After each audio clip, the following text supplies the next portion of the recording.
Assalamualaikum warahmatullahi wabarakatuh. Welcome to channel Teacher Azhani. Hari ini kita masih lagi membincangkan mengenai bab 1 tingkatan 1 iaitu subtopik 1.1.7 membina objek asas. Membina objek asas merupakan satu cara awal untuk menzahirkan idea-idea kita. Okey, bagaimana untuk membina?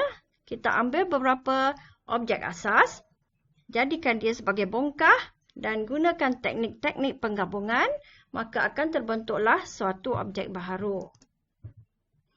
Ini adalah contoh bentuk-bentuk asas yang kamu dah lama pelajari. Cikgu rasa daripada sekolah rendah lagi kamu telah mempelajari banyak bentuk-bentuk asas. Okey, cikgu bagi lagi contoh bentuk-bentuk asas yang menarik. Okey, ini bentuk asas yang dibuat daripada plastik akrilik. Dan ia sangat cantik, berwarna-warni. Okey, hari ini kita bincang mengenai teknik pembinaan objek. Yang pertama, tekniknya adalah pembenaman. Yang kedua, pembuangan.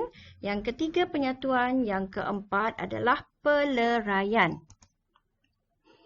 Apakah teknik pembenaman? Pembenaman berlaku apabila sesuatu objek asas dimasukkan ke dalam objek yang lain. Ini contoh dia, bongkah ini dimasukkan ke dalam satu bongkah lain, maka akan terbentuk suatu objek yang baharu. Teknik yang kedua adalah pembuangan, yang mana ia dilakukan pada bahagian yang kita tak kehendaki. Kita buang ia.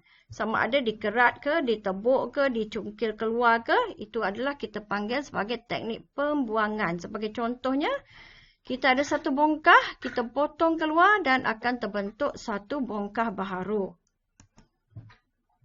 Teknik yang ketiga adalah penyatuan. Penyatuan dilakukan dengan mencantum dua ataupun lebih objek tanpa pembuangan ataupun pembenaman. Okey, bagaimana ia dilakukan? Ia dilakukan dengan menggunakan paku, skru, glue ataupun rivet. Teknik yang keempat adalah peleraian. Okey, peleraian bermaksud objek asas dileraikan sehingga menjadi suatu objek yang lebih ringkas. Kita tengok bongkah ini, kita potong bahagian tengah dan kita leraikan dia. Okey, bila ada peleraian, maksudnya kita boleh juga mencantumkannya semula. Okey, cuba tengok contoh bangku ini. Okey, sekiranya kamu cantumkan dia, ia menjadi penyatuan. Tetapi, sekiranya kamu mahukan bangku yang lebih ringkas tanpa lengan, maka kamu boleh meleraikan lengan pada bangku tersebut. Okey, cikgu bagi contoh lagi. Okey, dekat sini, contoh yang ringkas sahaja. Terdapat satu ciptaan tempat meletakkan mobile phone kamu dibuat daripada silinder tisu. Dibalut cantik-cantik dan diletakkan kaki. Okey, dekat sini apa teknik yang digunakan? Ia adalah pembuangan yang mana bahagian tengah ini dipotong untuk meletakkan handphone. Okey, kemudian dia letakkan kaki dekat situ. Ini adalah pin ataupun paku kecil. Ini kita namakan sebagai teknik penyatuan. Okey, contoh yang kedua. Okey, ini adalah robot yang dibuat daripada kertas.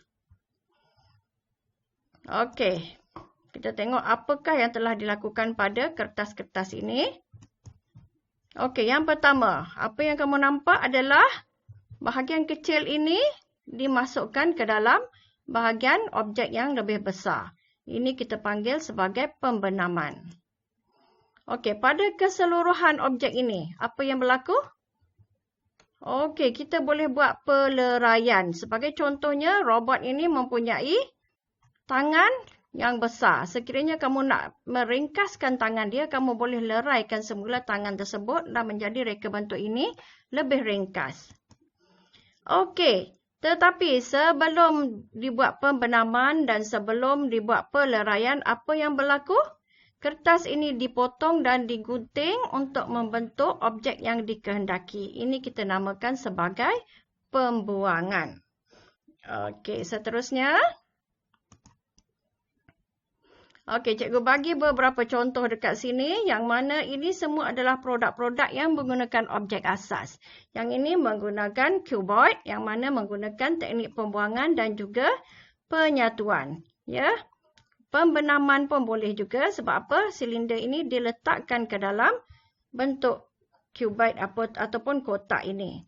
Okey, yang ini bentuk silinder dipotong banyak-banyak dan dicantum ataupun disatukan bersama dengan papan yang berbentuk segi empat dan membentuk sebuah frame yang menarik. Okey, seterusnya, apa yang perlu kamu buat? Ini adalah tugasan kamu. Berdasarkan objek asas yang telah kamu pelajari, hasilkan suatu objek baharu menggunakan teknik pembinaan objek yang telah dipelajari. Okey, selamat menjalankan tugasan. Jumpa lagi di sesi akan datang. Yang belum subscribe tu, tolong subscribe channel cikgu. Terima kasih.